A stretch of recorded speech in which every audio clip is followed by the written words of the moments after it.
Hello, everyone, and welcome to today's webinar. My name is Leah Campbell. I'm a Senior Research Officer here at ALNAP, and I will be both chairing and also presenting within this webinar today. As we get started, I'd like to do some introductions to who we have on the line, but we'd also like to know who's in the room.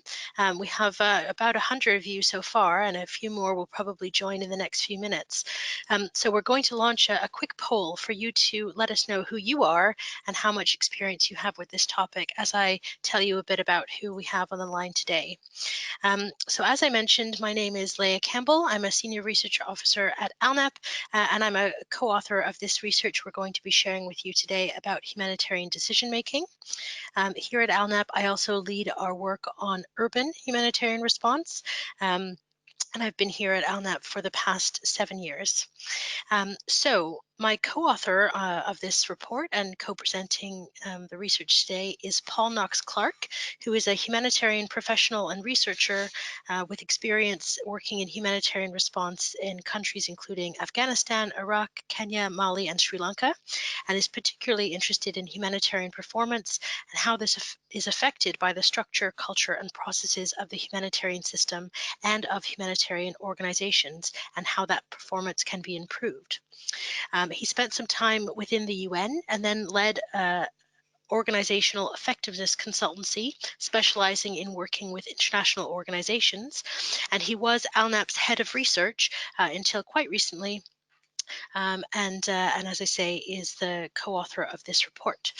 So Paul and I will be presenting the webinar, and we are joined today as well by two additional panelists who are both members of our advisory group. So I'll introduce those individuals to you, and we'll hear from them in a little bit as well. First, I'd like to introduce Alexandra Leviditis, who is a Senior Director with World Vision's Disaster Management Team, where she is responsible for overseeing a team of humanitarian professionals to provide technical leadership in monitoring, evaluation, accountability, and learning, research, programming strategy, digital capabilities, and information management. She's also been co-leading a global stream of work to develop and embed World Vision's new programming approach based on principles of the nexus in fragile contexts. Previous to this role, Alexandra was responsible for capacity building of humanitarian staff, as well as organizational development and humanitarian accountability. And as part of World Vision's Sri Lanka tsunami response, she managed the first humanitarian accountability team and program in the organization. Prior to her time at World Vision, Alexandra worked primarily in the field of democracy and governance, supporting projects which promoted good governance, election administration, and the development of civil society. And finally, we also have John Bilo, who is the Senior Director of Strategy, Learning, and Innovation for IRC. Over the past 18 years, John has worked in 23 different countries across 4 continents. And prior to this most recent position, he was IRC's Director of Adaptive Programs and Deputy Regional Director for West Africa. Prior to joining the IRC, John designed and implemented community development, disaster risk reduction, and WASH programs. And he transitioned into the humanitarian sector from a human rights background where he worked as a senior legal advisor for asylum seekers. John holds an MA in human rights law and an MSc in development studies. So before we get started, we'll close the poll and find out who everyone is in terms of our audience here today. So we have quite a mixture of you, although most of you have a humanitarian background, but haven't really thought too much or done too much work or had much experience in decision making. So that's good to know, and we will take that into account as we go forward with the presentation. So I'm going to turn over to Paul to kick us off with why this research from the author perspective. Thank you, Leah. And thanks so much, John and Alexandra and everyone else for participating today. I hope it's going to be interesting and useful for everyone. Many of, I think the majority you mentioned of our colleagues online today have not perhaps thought explicitly a lot about decision making, but I'm sure that you've all made a lot of decisions because, you know, that's the nature of life. The constant flow of decisions that one has to take, and particularly this is true, of course, in humanitarian contexts, which is why we really got involved in the decision-making area. On the screen, you can see that Leah and I had been working for some years around a variety of issues in leadership, humanitarian leadership.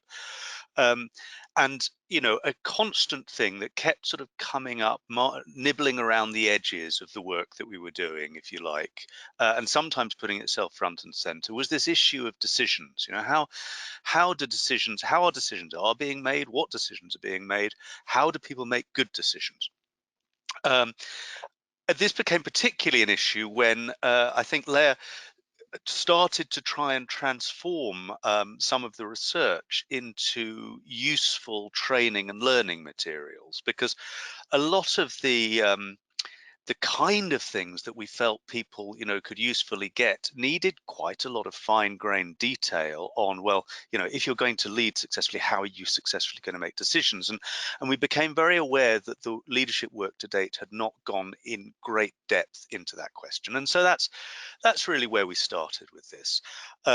We started, as often, with a literature review before going into the method that Leah will outline in just a second.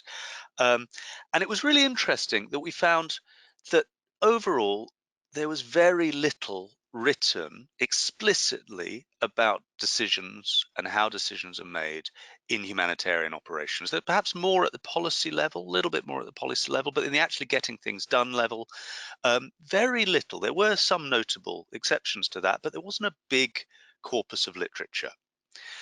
On the other hand, there was a lot of evaluative literature, a lot of evaluations that suggested decision making was a big problem.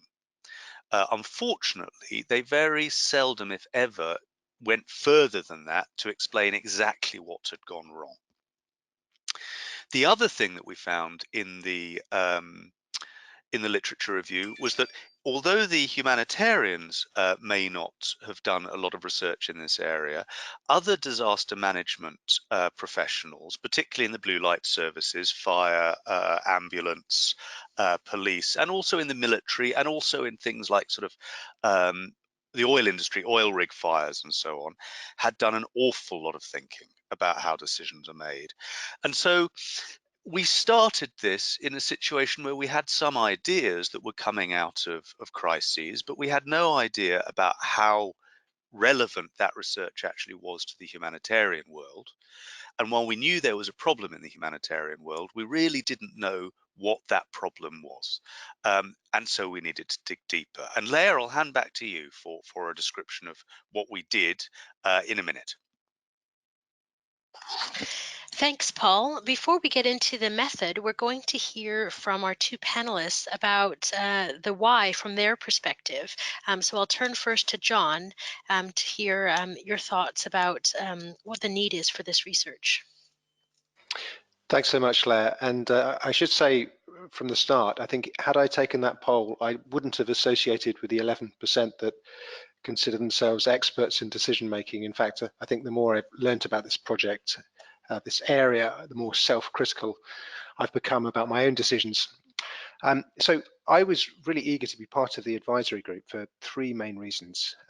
Firstly, because decision making is a complex area to navigate, and yet it's also a core humanitarian skill.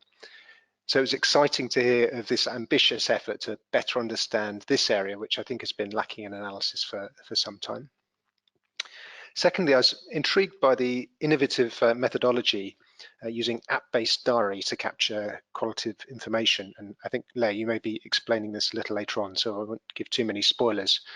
But this, together with the focus on humanitarian leaders working in countries affected by crisis, I think was really exciting. And this type of real-time and in-country operational research, I think, has great potential to inform practice. And then lastly, over the last few years, in particular, IRC has taken steps to improve decision-making. And so learning alongside ALNAP was too good an opportunity to miss. Great, thanks so much, John. And we'll turn over to Alexandra for your thoughts as well. Thanks, Leah. So World Vision had been engaged with past research on operational leadership, the research that Paul highlighted, in particular the leadership paper that was done. And we worked with the findings after those papers were published around the benefits, particularly of collective decision making, which was one of the findings from one of the papers, the importance of collective decision making and ensuring that leadership teams are collectively engaged in making important decisions, as well as the criticality of effective information management, which both the previous studies as well as this study point out is really closely tied to effective decision making. And my interest in participating in the advisory group was really to dig deeper into those topics. And to help empower us as an organization, but also the sector with more specific information in terms of how we can better prepare our staff to make good decisions. So we know generally that we think quick decision making is important in humanitarian responses. And generally, we believe that a lot of the decisions that we make is based on little information or fractured information. But that doesn't mean the decisions are good. So it was important, I think, for me to participate and for this research to really look at what are the specific components that we can help our staff and we can train our staff on to be more effective in leadership positions. Great. Thanks so much, everyone. So hopefully all of our audience agree with all of us that this is an important topic to have done some research on. We're going to move now into the main presentation, and I'll start and then turn over to Paul after a few slides. We thought it might be interesting to share with you a bit about the methodology to start off with. So as Paul mentioned, we did start with a literature review of 40 humanitarian evaluations from the past 3 years, as well as 60 academic and grey literature documents. And the literature review was published in 2018 and is also available on our website. The literature review helped us to form the research questions and also generate some hypotheses which we could use for this study. And we then came up with a methodology, which was that of a diary study. So the reason we went with the diary study is that it offered us a few things. On the one hand, we were able to capture people's decision-making, humanitarian decisions, in real time as they were being made, rather than having people try and recollect, months later what decisions they'd made and how. We were getting people to submit diaries very shortly after making a decision, so we could really get accurate information about the situation that the decision was being made in, and other details. Also importantly, it allowed us to work remotely with participants in crisis-affected countries. So we could have participants from a range of different contexts, and as researchers, we could work with the participants from afar. It also allowed something called ecological validity, which is an academic way of saying that we were understanding actual decisions being made rather than giving people, for example, a kind of made-up scenario which might not be applicable to their actual work. We were actually looking at decisions that humanitarians were actually making in their roles. And finally, the diary study method offered us the chance to kind of co-produce the research with participants, because we were able to engage them over and over again and have them regularly contribute to the discussions that we were having. So the diary study used an app called CrowdLab, and that's how people submitted their decisions, through this app, which allowed them to submit whether or not they were online, and sent the data over to us right away, and allowed us to do a number of the analysis. We had a mixture of open text questions, as well as questions on a 1 to 6 scale, which resulted in a mixture of qualitative and quantitative information. To accompany the diary entries, we also interviewed each of the participants twice, and also asked them to submit a number of additional questionnaires and forms. And then finally, we did both statistical and qualitative analysis using the data that we had. In terms of who the participants were, we had 55 different participants submit decisions through the diary study.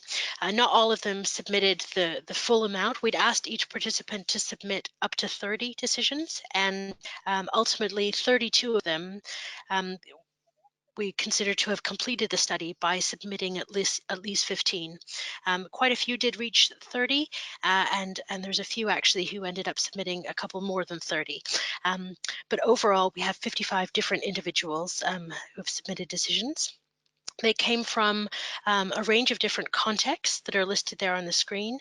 When we had a look at the statistics afterwards, we found that 42% were national staff, 58% international, 40% were male, 40% were female, 60% male, and they had a range of different length of service in the humanitarian sector. 40% of them had had over 10 years experience, and 11% of them or so had less than 2 years, but again, that was in the humanitarian sector. A number of whom, particularly for national staff, had been working in development or human rights contexts before, and so did have some relevant experience, just not humanitarian experience. So ultimately, we ended up with over 1,000 decisions submitted to the study by these 55 individuals. And this graph here just quickly shows you what these decisions were about. So the important thing that I want to emphasize here is really the variety of decisions that are getting made.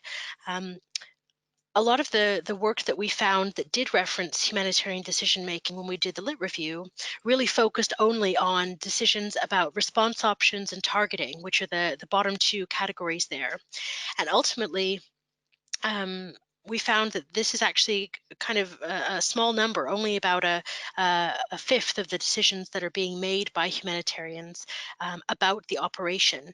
And this is important to note. It's also important to note that because of the huge variety here, it was difficult for us to identify any statistical relationships between the various things that we were looking at and the type of decision, because there were so many different categories. Moving on, I'll tell you a little bit about who makes the decision. Decision making in the humanitarian sector is largely social. Even those decisions that are made by individuals alone, according to them, when we asked people about them or when they described where they'd gotten information from, for example, they often indicated that even these kind of solo decisions do have an element of involving others. So quite a few decisions were made by groups or following some sort of consultation. Humanitarian operational decisions are also often very interagency. 59% of the decisions submitted involved some degree of coordination between different organizations, which is quite a significant number. On to the next slide. This graph is going to show you also just the variety of length of time in terms of how long a decision took. So we had about 20% which took under an hour, and 10% which ended up taking over a month. We've grouped this all together, but there was 2 or 3 decisions that got even close to a year ultimately. So there's quite a lot of variety there as well. The last thing that I'm going to tell you a bit about is around the conditions in which decisions are made. When we did the literature review, and also as we've continued to kind of talk to people about these things, there's often an assumption that decision making in humanitarian contexts takes place under situations of great urgency, high levels of uncertainty, that these are kind of life and death situations, and there's also a lot of stress. And these are things that we try to look for in the literature review as a result of that, to find out more about what work was out there about decision making in these sorts of contexts.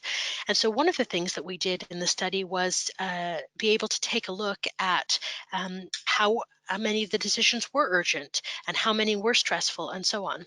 So the results of that will pop up now. As you can see, in some cases, the results are kind of what we'd expect, or what the kind of commonly held assumption might be. Most decisions did seem to take place under some degree of an of urgency, as well as being quite significant decisions.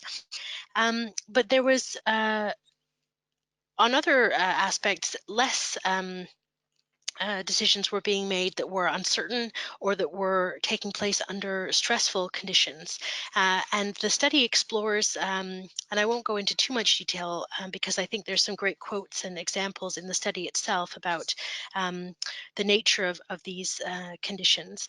But it was interesting that while we often hear the assumption that most decisions are urgent, uncertain, and significant, actually, only 27% of the decisions that were submitted to the study ticked all three of those boxes. So we need to kind of rethink some of the assumptions that we might have about especially the uncertainty of the conditions that we're making decisions in. So with that, I'm going to turn over to Paul to continue to share findings from the study.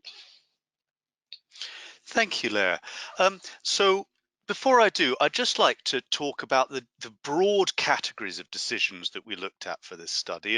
And this was really something that we took largely from the literature review and then carried forward through discussions with humanitarian colleagues into the primary research, which you've just outlined. Really, we were looking at three broad categories of decision making. Now, decision making method. Within each of these categories, there are many subcategories, but I think it does work essentially to look at these three and recognize that they're just, they have other things within them. So let me describe the three of them. The first one, analytical decision making, is, I think, the form of decision making that most of us are most familiar with. It's the one that is taught in most business schools and in many trainings about, leadership trainings and so on about decision making. And it's also the one that's used for a lot of public policy. When governments are deciding whether to invest in something or in something else, they will generally use an analytical approach. So this is very much, if you like, the dominant approach. So what is it? Well, basically, it's a method whereby the decision makers, first of all, identify the issue. Secondly, come up with a variety of different options for addressing that issue. So, we can do either this or this or this or this. Then they gather information about the potential consequences of these options. So option A will cost so many million, but the benefits will be these, whereas option B will cost less, but will have fewer benefits, and so on. And then on the basis of that, they choose the best option. That is the option that provides the most value. So in a shorthand, the analytical approach is based around getting the single best result through options, through choosing options. Let me now talk about the second approach. The second approach is the experience-based or naturalistic. Now, this came up largely in the field of emergency management and disaster management. And it came out of the observation of many researchers that when they actually looked at and observed skilled disaster management professionals making decisions, they weren't using an analytical approach. Instead, what these disaster management professionals tended to do was they would look at a situation, then match that with a situation that they had encountered in the past, and then take a course of action, so decide what to do on the basis of what had worked in previous situations that worked in the past. Try that out, and then if it didn't work, go back and look for another activity that had worked in the past and try that. So I think you can immediately see how very different this is. It's not based on options. It's based on matching. You just say, okay, well, what's this situation like? What do we do that worked before? And it's also not really intended to find the best possible solution. It's intended to find a solution that works. And so in those two ways, it's very different from the analytical approach. And then the third approach that we looked at, although in slightly less detail, is what we call the procedural approach, which is really where the decision maker allows the decisions to be made for her by the use of standard operating procedures. So rather than actually sitting down and making a decision at all, you just do what the SOPs say you do in these kind of circumstances. It's, if you like, an alternative to having to make the decision yourself. And there are certain benefits in doing that. So these were the three approaches: the procedural approach, the approach based on experience, and the approach based on weighing up options. Now, if we move on to look at what we found about those things, the first thing, the question was, well, so, what works in a humanitarian concept? And the thing that stood out to us was that when we talked to the participants in the study, and I'd like to, at this point, just to make a huge shout out to the participants in the study. If any of you are actually have the time, are taking part in this webinar because of the massive amount of time that you dedicated to this, many thanks. When we talked to people, the majority of the participants definitely preferred an analytical approach. It was their preferred way of making decisions. But what was really interesting was that analytical approaches did not correlate with perceived higher quality decisions. So although people preferred doing them, when we looked at the decisions that had been made this way, they were generally not better than decisions that had been made other ways. And that was really interesting to us because it went very much against what we had assumed going into the research, where we'd thought that, okay, naturalistic experiential decisions might be better when you don't have very much time. For example, you don't have time for the analytical, but generally the analytical would be preferable where time was available. And so this surprised us, that actually analytical decisions did worse. We need to be cautious about that, I think. Measuring the quality of any decision is notoriously difficult to do. And for those of you who are interested, I'm sure Leah can speak a bit more about the approach we took to doing that. So we can't put a huge, massive amount of weight on this, but it was a consistent finding. And we can't say why this is the case, why this surprise occurred, but I would like to make a couple of conjectures. The first is, as Leah has outlined, the nature of the decisions that we were looking at. When decision making is taught and studied, it's often allocation type decisions that are looked at. Should we invest here or there? The kind of decisions that would have been in our outline would have been the sort of response method decisions. And actually, as Leah has shown, only a minority of the decisions that we were looking at were that kind of decision. So it might be that one of the reasons we generally tend to feel analytical decisions are better is because they are better for a certain sort of decision, and that was a minority type of decision in the humanitarian context. The second reason why analytical decisions might have fared less well is perhaps because our participants were not fully following effective analytical approaches.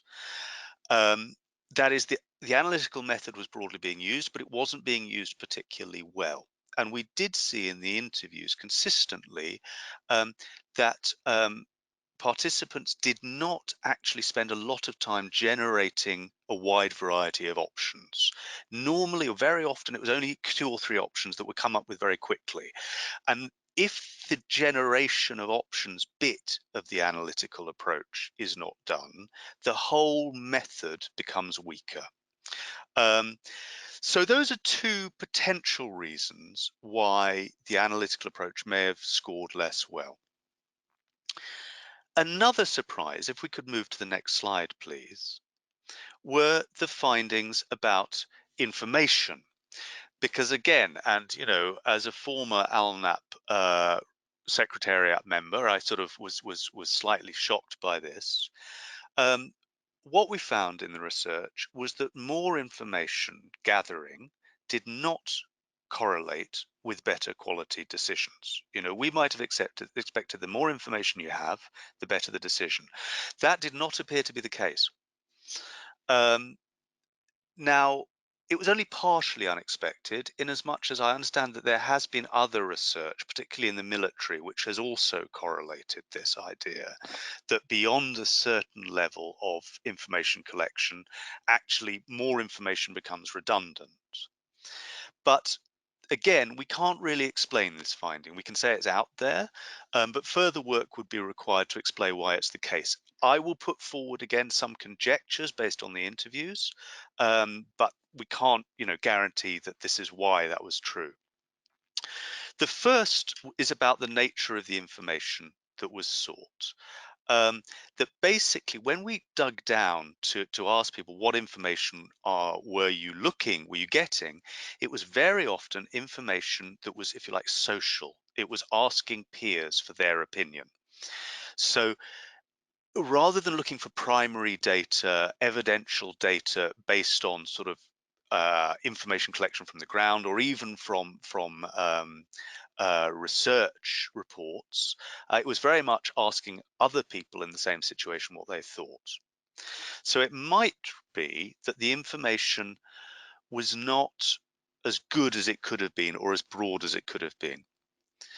Also, the sort of information that people seem to be collecting was often about what's going on, and not information about what are the consequences if we do this.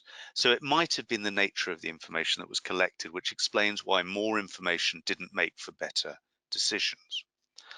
But there's something else I think that's quite interesting from the interviews, which is that while participants supported, and again, as with the analytical approach, we're very keen on collecting information, when asked why, it wasn't always collecting information to make better decisions.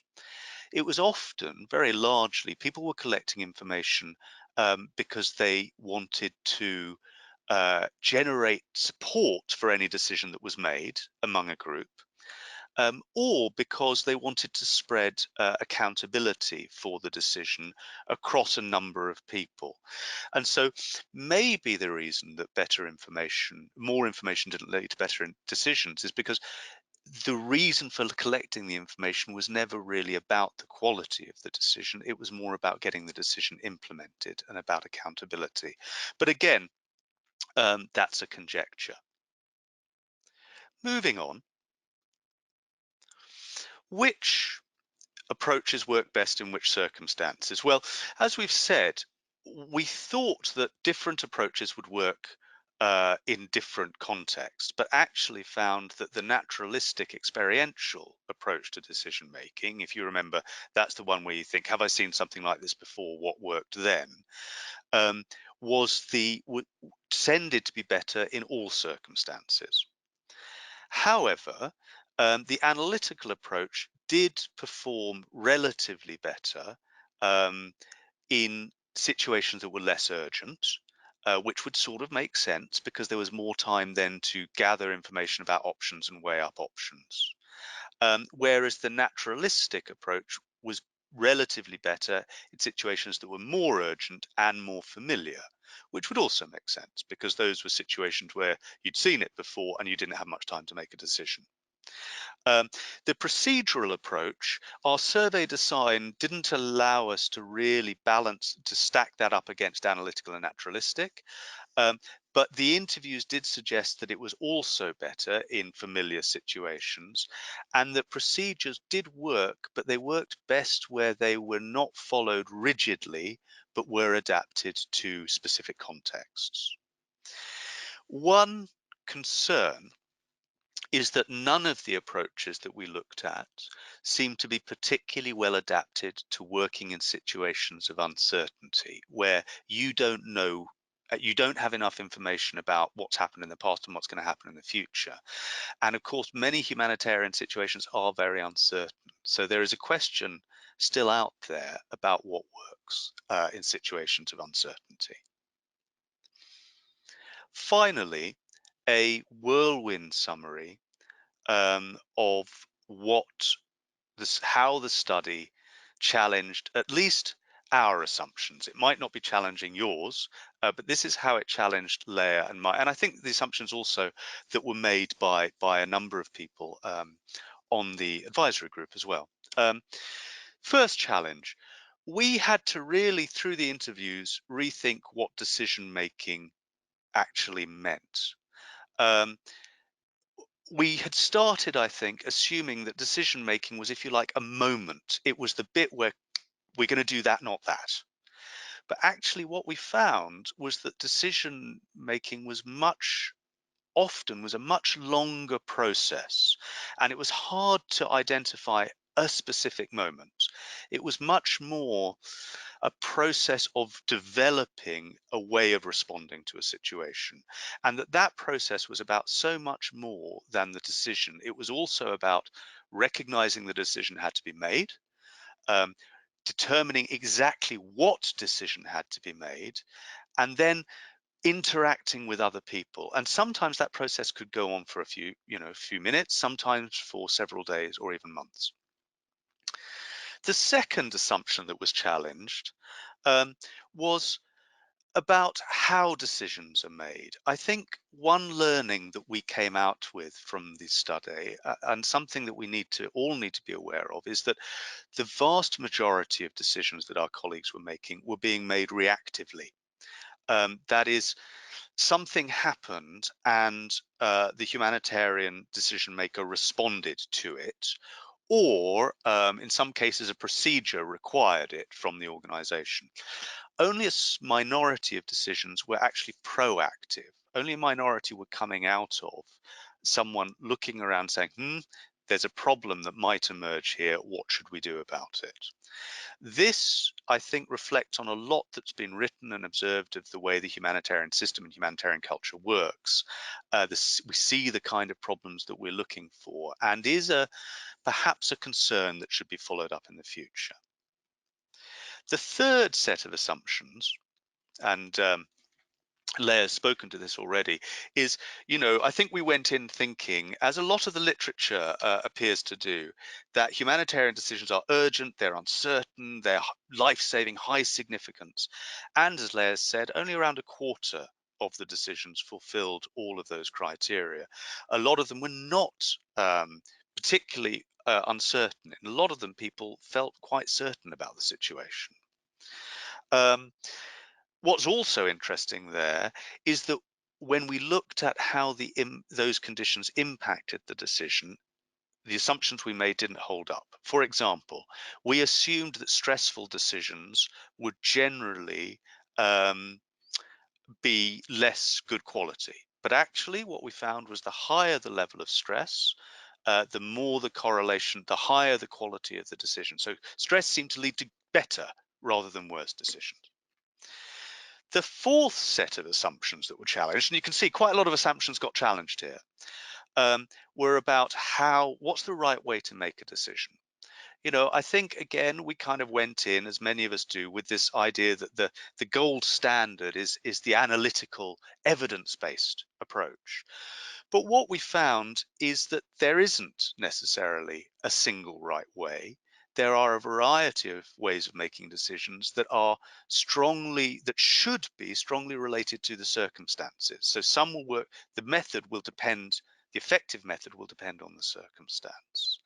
And that in some circumstances, there seems to be a good argument that we should take naturalistic, experience-based decision-making much more seriously. Finally, the assumption that was challenged was, who is making the decision and whose responsibility is it to make a good decision? And there, as with our previous work in leadership, we found that decision making is about more than the individual who has the D. It's about more than that person who is making the decision at the time. Humanitarian decision making is very social and often involves groups, as Leah said. And as a result, the group dynamics, as much as the individual behavior, are very, very important in effective decision making. Also, things that the organization does have a really strong impact, appear to have a really strong impact on decision quality. For example, is it clear in the organization who makes which decisions? To the degree that it is, the decision quality improves. Are there procedures for commonly made decisions? Again, good standard operating procedures seem to help. So we shouldn't think as we move forward with this that decision making is all about a decision maker. It's about her, it's about the team around her, and it's about the organization for which she works. So I don't know about you, but we certainly were challenged by the results and found them quite interesting and important. Thank you. Great. So before we turn to your questions to our audience, by the way, keep submitting those, and thanks to those of you who've submitted some already. We're going to pose a few questions to our panelists to get their reflections on the presentation and from reading the study in full. And we thought we'd phrase this in a few different ways. The first question we want to ask to them is, what did you find surprising in the findings of the study? What was unexpected for you? So we'll turn first to Alexandra and then after that to John. The two main areas that I found surprising were actually areas that Paul already highlighted, and I think probably most readers would have found the first area surprising, which was the fact that analytical decisions were not viewed as superior. In fact, naturalistic decisions were viewed as superior. And while those of us that have worked in responses certainly have used a lot of naturalistic decision making, I think our bias is probably, as the paper highlights, to think that information empowers good decision making. And it was interesting, even with all the caveats and the explanations that Paul highlighted earlier, that this wasn't in fact the case. So that was quite unexpected for me. The other one was really the nature of decisions, which again, Paul talked about a little bit, but primarily the fact that while I expected reactive decision making to be the majority of decisions, and we know that we often kind of get bogged down in the day-to-day urgency of different sorts of decisions that are immediate, I was surprised that only, I think it was 8% of decisions were actually proactive in nature. I'd expected that to be significantly higher. And that really made me wonder then, where's the space for things like innovation? We talk about innovation quite a lot in the sector. And while you could have innovation, certainly in reactive decision making, often innovation does come from necessity. I think it really needs the space and the the thinking process to really think about how you build into innovation into a program or into a response. So that left me with some questions on what do we need to do to try to build that space and try to build the ability for more proactive decision making in our programs. And then the other area was around what are the implications of the lack of proactive decision making around considering feedback from affected people in substantive ways. So we know we can have sort of more reactive decision making on more operational issues, more minor issues around being included on a on a list or receiving some kind of assistance or not receiving some kind of assistance. But in thinking of how we really make big changes to our program or think about how we plan our program in larger ways using feedback from affected people, that needs space and that needs time and that needs more proactive decision making. So how do we do that if it looks like the majority of the bandwidth is taken up by day-to-day urgent reactive decisions? And the paper talks quite a bit about missed decisions, which is an interesting term that really highlights the fact that there's a lot of things that kind of just don't get considered because of the busyness of the urgent. So I'd also like to echo Alexandra's thoughts around analytical decision making and the surprise findings there.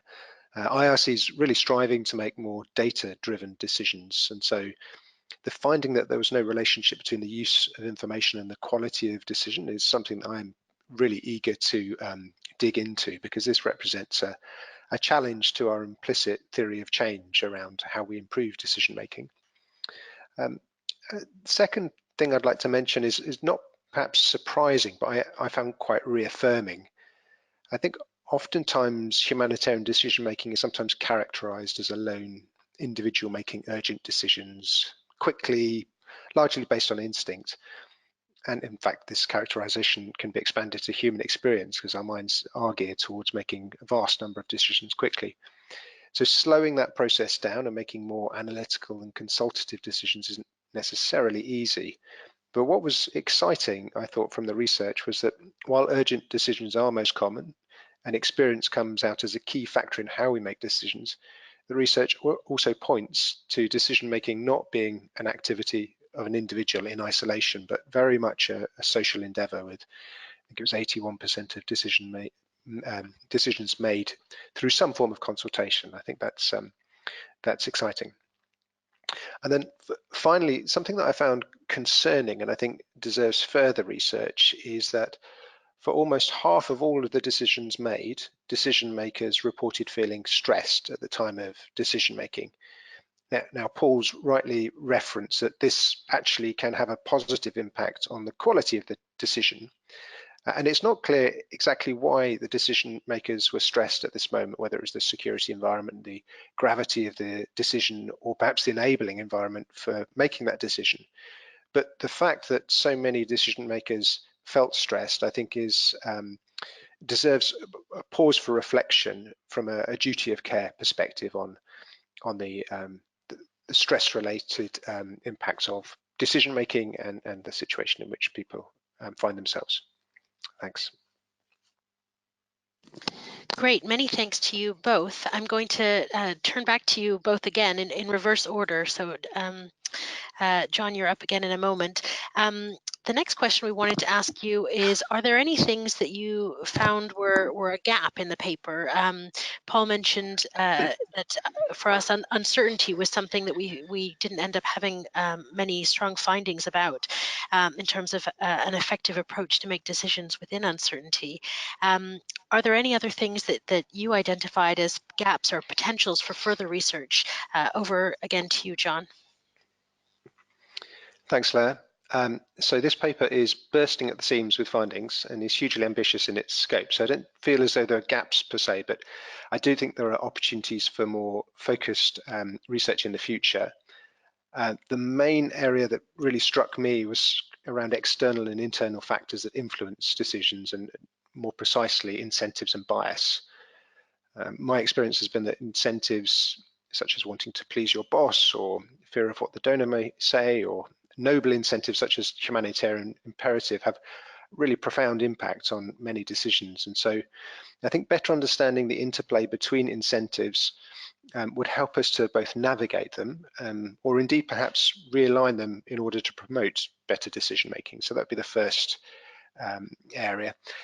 Secondly, I think bias, which is certainly more difficult to navigate. However, being aware of how mental shortcuts impact our decisions, I think, is really important. So, for example, I'm prone to confirmation bias. I read The Guardian and watch Channel 4, searching for any evidence that I can cling to that Brexit may not happen. But knowing this really helps me to seek out opposing views and maybe even one day to reading The Telegraph to look at different views. But certainly digging into bias and how it affects humanitarian decision making, I think, would be something very worthwhile. The findings also didn't show any statistical significance between the relationship between a decision maker's gender and their approach to decision making. And I think further research on how gender dynamics and implicit gender bias impact humanitarian decision making, both in the sense of who is making the decisions and also their experience of decision making, could be a very rich vein of research. So for me, I think, again, I would probably echo what John said around not being a gap necessarily, but I think the way the research was set up, it was we were working primarily with the decision makers. And the biggest challenge that I would have for the research is that it was the decision makers that actually ranked the quality of those decisions that they made. So there was no consultation with those that were ultimately affected by the outcomes of that decision. And I wonder if that was in part the reason why naturalistic decisions were rated so much higher, or rated higher in terms of quality, because people would view decisions that they took from instinct or from their own experience probably much more personally than a decision that was based on information provided by others or data or information collected from elsewhere. So I think that naturally probably created bias in terms of the quality, the ranking of the quality of decisions towards more naturalistic decisions being viewed more favorably. So ultimately there was no, particularly in terms of feedback from affected people who are the ultimate beneficiaries, good or bad, of our decisions. There was no feedback from them how they felt different decisions affected their recovery, affected their daily lives. So that would probably be the biggest challenge that I would have to the research, in addition to what you had highlighted around the fact that situations like the Ebola response, for example, where many agencies had little experience, there was unclear information, and where the reliance on naturalistic decision-making wasn't possible, as well as analytical decision-making in many cases. It's in those situations probably that we need to have more information around how to prepare people to make decisions in those circumstances, and it's in that space where we probably have the least, we do have the least information from this paper. Great. Thank you again, both, for letting us know about the gaps and potentials for further research. A final question for you both before we turn to the Q&A from our audience today in the last half hour. What practical use does this research have? How do you think your organizations might use it? And what advice might you have for others listening along about the degree to which there's findings in this lengthy study that they might find useful? I'll turn first to Alexandra. As I said at the beginning of the webinar, the reason we participated in the research, and I was on the advisory group, is really to answer that question. How do we use this information? How do we make better decisions as an organization? And some concrete plans that we have within World Vision are, first, just to share the findings broadly. So just on this call, we have many of the humanitarian leaders that are part of our talent development program participating, and we're intending to share the webinar with graduates of that program, as well as more broadly in the humanitarian networks. I think just being aware of the need for intentionality and thinking around how you make a decision is probably the first step in being able to make an effective decision. Another thing that we're planning to do is really to continue to expand our mentor deployment program for those in our talent pool. So if naturalistic decisions are, if not superior, according to the research, at least equally important decision-making processes, then that means we need to give our staff more opportunities to be in situations where they develop the experience, develop the mental models to rely on for future decision making. So we need to put them in those situations more frequently. And that's something that we're intending to do, and that to expand on, that we already do quite intentionally right now. A third area that we're looking at, and this goes back to the analytical decision making piece and the proactive decision making, is how do we actually do that better? How do we create the space for more proactive decision making? How do we create the space for potentially looking at how we make decisions and use analytical approaches where they're appropriate, and use other approaches where they're perhaps not so appropriate? We have an upcoming meeting of our global rapid response team, which is our global surge capacity team, and we're planning to incorporate, as a result of this research, some space to really think about these issues. How do we build more time for proactive decision making? What are the sorts of issues that we want to focus on in terms of that lend themselves to more proactive decision making? What are the things that have been blocking us now from making more proactive decision making? What's the role, for example, of better information and providing information to allow us to be more proactive in our decision making? Does the use of visualized data or digital data that's more real time, would that help us in actually being more proactive in making decisions? And then I think finally the fourth area I would say is that was highlighted in the paper is really looking at more clarity on decision roles. So this is particularly, I think, relevant in World Vision right now, where we're looking at a new programming approach for working in fragile contexts that's very much built around sort of nexus nexus thinking, where we're working much more closely with our development colleagues. And we often have different ways of making decisions. So thinking through decision-making approaches really intentionally and thinking through decision rights really intentionally, using this research and using our experience will be really important.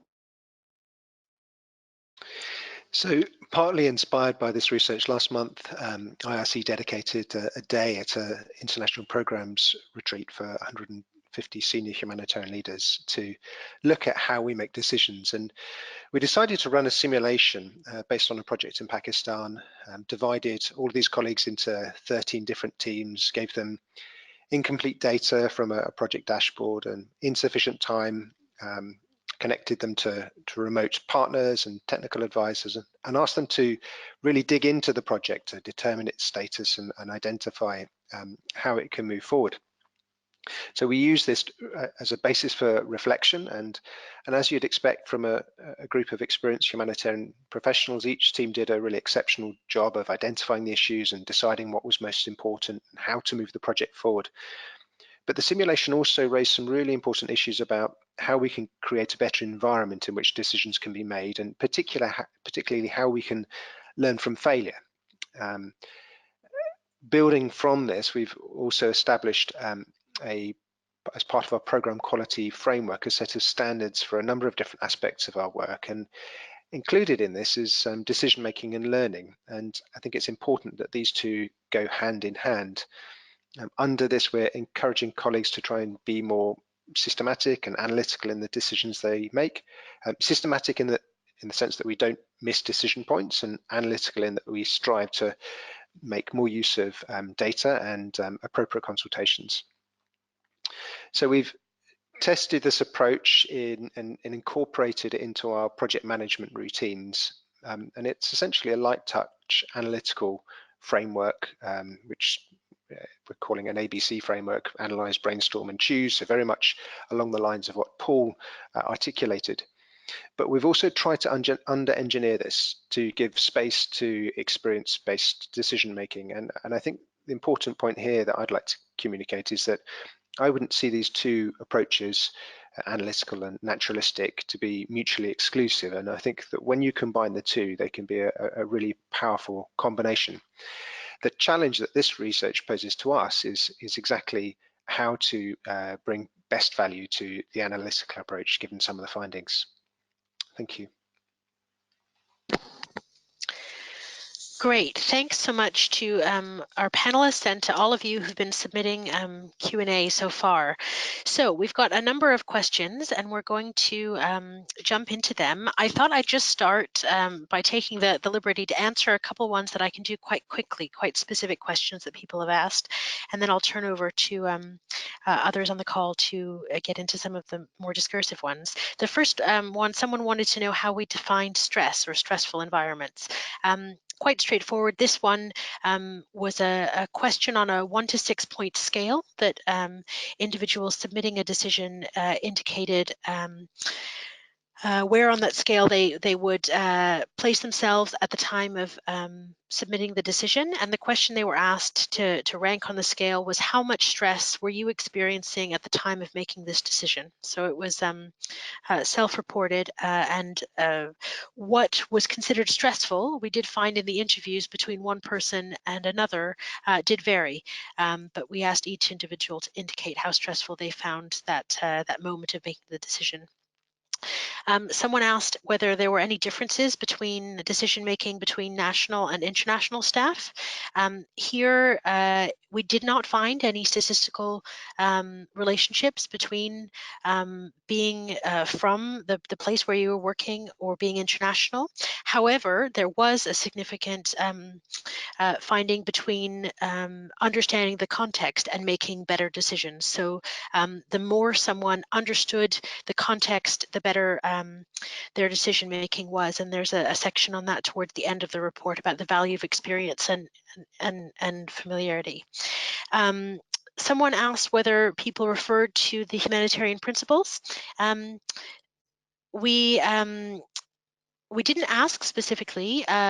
each individual to let us know about the principles in the diary study, but we did actually ask this in the interviews, and there's a box in the study that talks about the participants' various thoughts about the humanitarian principles. And refers to some further literature there. And finally, someone asked what level of staff were included in the study. So the scope of this report was to look at operational decision making. So we looked at, and all of our participants were in-country decision makers, making decisions about the operational response. So we asked them to exclude any strategic decisions that they might be involved in, such as the country strategy for the next 5 years, as well as any technical decisions they might be contributing to. For example, if they were involved in the revision of standards for a global shelter, standard approach of doing something within a certain sector, we asked them to exclude those as well as their personal decisions. And so we focused on operational decisions made by in-country decision makers, and we didn't restrict people's exact job titles. We asked them to be involved in making decisions, and so we ended up with quite a range of people, which is highlighted through the levels of experience that different people have. And many of these were country managers or head of mission or a project lead, or somehow otherwise involved in a decision-making team. So not necessarily just the kind of head of an organization in country, but quite a range. So hopefully those briefly answer some of your quite specific questions. And now we'll go into one of the questions that's been asked by our audience in advance, and then I'll get to some of the ones who've been submitting questions live. One of the questions that we've been asked is a bit outside of the scope of the research, but I thought given the expertise we have on the line in the M&E sphere, I'll turn to Alexandra and then Paul on this one, just to give you a heads up. The question is, how can M&E support good decision-making in the sector? And I guess you can base this either on your own reflections in your organization or the findings in the study. What role do you think monitoring and evaluation can have in supporting good decision-making for humanitarians? So over to Alexandra. Well, I think that's kind of the question that I posed myself after looking at the outcomes of the paper in terms of the analytical decision-making piece. But again, I think it's similar to what Paul reflected on. M&E certainly is critical in terms of making certain kinds of decisions. So it wouldn't necessarily be something that would be consulted for, HR decisions or security decisions necessarily, which often were the decisions that were reviewed in this paper. But certainly M&E is critical to making any kind of targeting decisions or programming decisions. And I think it's in that space that we really need to spend some more time reflecting how information from meal processes is used for analytical decision making.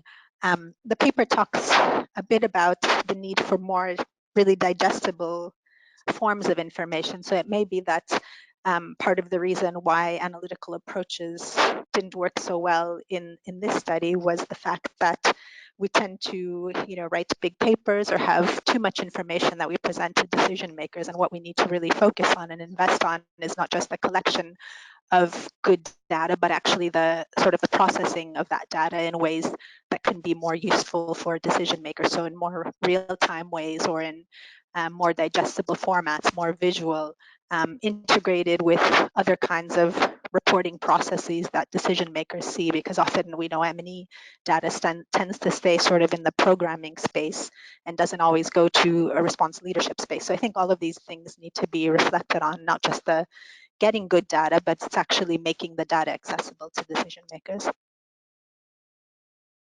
Yeah, I'd like to maybe one for M and one for E. The E piece, the evaluative piece, I'd just like to underline and agree with what you just said there, Alexandra. Given that the overwhelming source of information for participants was other humanitarians, any work, I think, which aims, including our own work, which aims to improve the humanitarian condition, will only work where it becomes socialized, where rather than being a report or something that it's something that people are talking about. So the big question for evaluations is, how do you move them off the always has been, how do you move them off the shelf and get them into sort of general discussion about what works? And I think in some places that's been done really successfully, for example, with cash. But there are other issues where maybe the lessons from cash and accountability and other issues could be learnt by other elements. For the M piece, I think I was really struck by this. The point about why do we make decisions, and what are we paying attention to, and how this, given the number of different things that are going on in a situation like this, it's understandable that there's only a certain amount of attention that can be paid. The danger with that is that we tend to pay attention only to those things which perhaps directly relate to our organizational mandate, or to those things which remind us of things we've seen before, or to the things we see the things we expect to see. We look for the things we expect to see. I think the danger then is that we only make decisions about the things that we expect to make decisions about, and might miss really important emerging situations.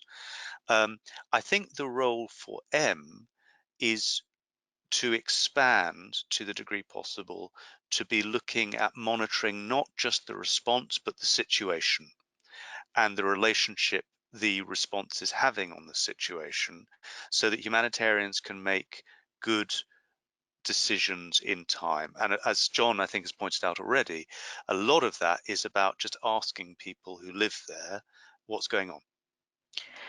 Great, thanks. A couple of people have asked a couple of different questions about the difference between risk and uncertainty, and I thought it would be helpful. I'll do a first stab at this one, and then maybe turn back to Paul for anything I've missed here. To go back to something that we outlined in the decision-making literature review. So we haven't repeated it in this study, but if this is of interest to you, then take a look at the original lit review, which is also available on our website, because these terms often get used as if they're the same thing, and actually there is a difference. We find that often the humanitarian sector uses the term risk as to be kind of synonymous with negative consequences, and that decisions get described as kind of risky whenever they have potentially extreme outcomes or there's a lot of uncertainty. But actually, risk, it does mean something different, and this is an important distinction when it comes into decision making, and which approaches might be most effective.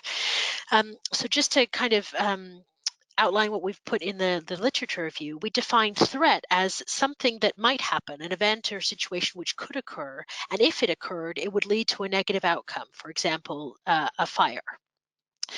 When we talk about a threat, this is a kind of general statement, but we're not necessarily saying if it's likely to happen or what the consequence would be, just that there could be a negative outcome if something happened.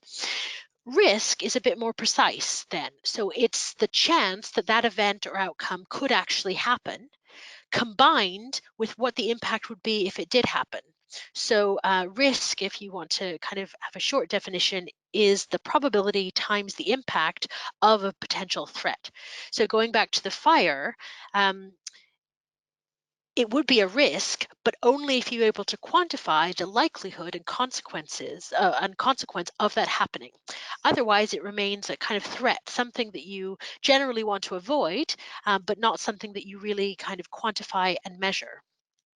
So when people talk about risk aversion, they often actually mean threat aversion, just wanting to avoid bad things.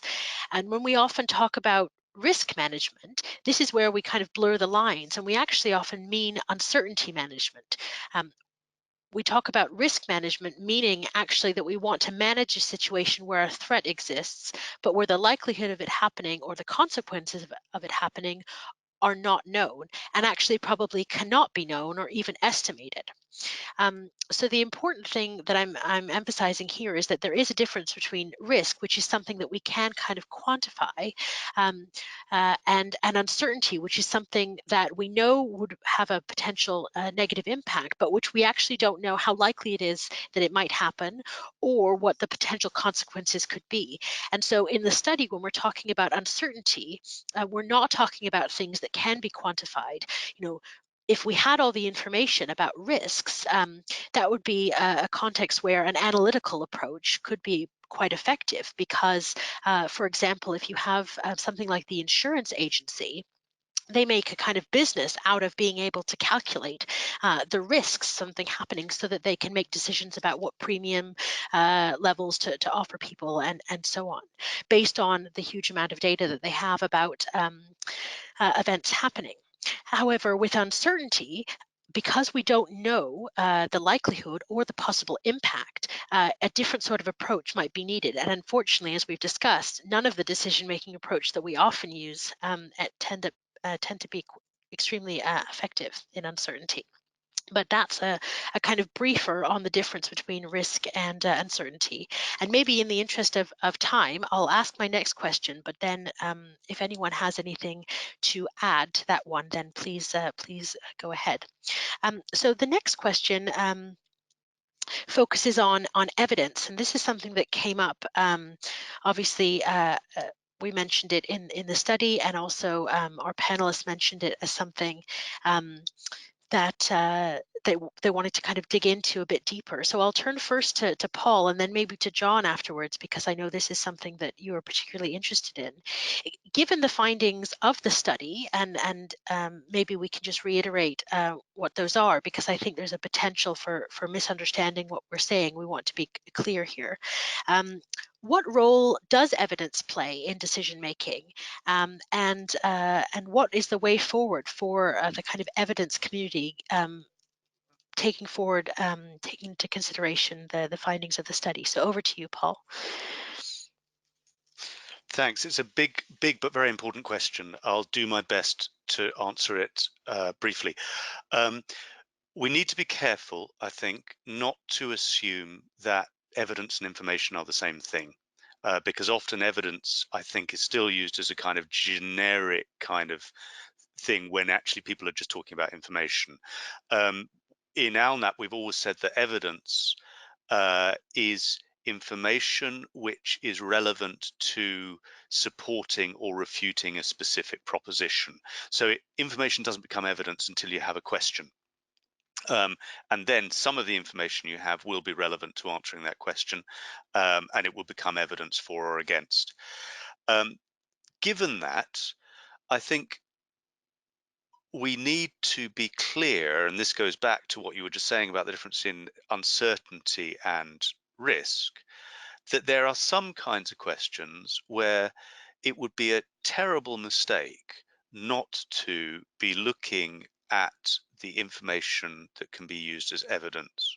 So if, for example, it's response choice, we have a situation like this, what works? What works to reduce child mortality or acute malnutrition in these kind of situations?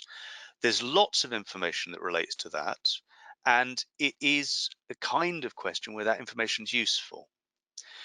But there are other questions where either the answer is too uncertain, where it would be very hard to collect information about it, and even if we had the information about the various options, there's a question as to whether it would be useful. And so an operational question there might be, in a situation of conflict, where there are a variety of movement options, where a population might stay in one place or might move in a variety of different directions, it's quite hard to get evidence to say where are people going to go, and there it might be better to be using other approaches. So there is a role for evidence. It's centrally important, but it's more important for certain kinds of questions than for others. So building on what Paul has just said, I think I'd like to take it a slightly different direction and look at sort of holistic decision making and how not just evidence but data and information can be balanced in a decision making process. So at the IRC, we're committed to having evidence informed design of our projects and indeed evidence generating projects as well. I think evidence for IRCs is very important in terms of directing the choice of response, so the theory of change behind a particular intervention, and that's based on randomized controlled trials from a whole series of different instances to inform what works in a particular context. But then that also needs to be balanced with data in the sense of needs assessment data and monitoring data, but also information and perspectives. So what is it that the clients are saying is most important to them? What is the analysis of the contextual situation? So I don't think it's a question of to what extent evidence should play a role in decision making. Rather, for me, it's the balance between evidence, data, and different perspectives, and how you weigh those and how you sequence them in response choice. Great, thanks to you both. One of the things that both Alexandra and John, you mentioned in your comments about how you might be able to take the findings forward into your organizations kind of relate to one of the questions that's come in, and I'm going to paraphrase it a bit. But it's about, I guess, the potential for things like serious gaming, the scenario example that you described, John, and these sorts of kind of innovative approaches, and to what degree you think that they might be a good option to support capacity building, especially when we're looking at being able to develop people's proactive decision-making skills, as well as their kind of ability to respond with experience and so on. So over to you, Alexandra, and then John, about any thoughts you have about the utility of these sorts of innovative capacity building, scenario-based or serious gaming-based approaches.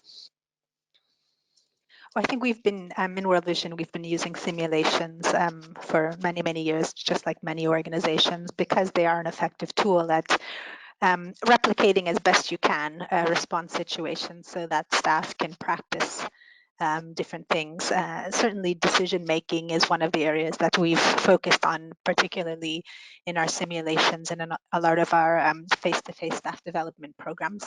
And that can certainly be applied online. So the same principles can be applied online, where you create scenarios and staff that replicate real life, and staff have to make decisions that then affect and then manage the consequences of those decisions. So I think anything that allows more practice, particularly in line with the building kind of the naturalistic muscle of staff, is something that's beneficial. So the more you practice something, the better you are at.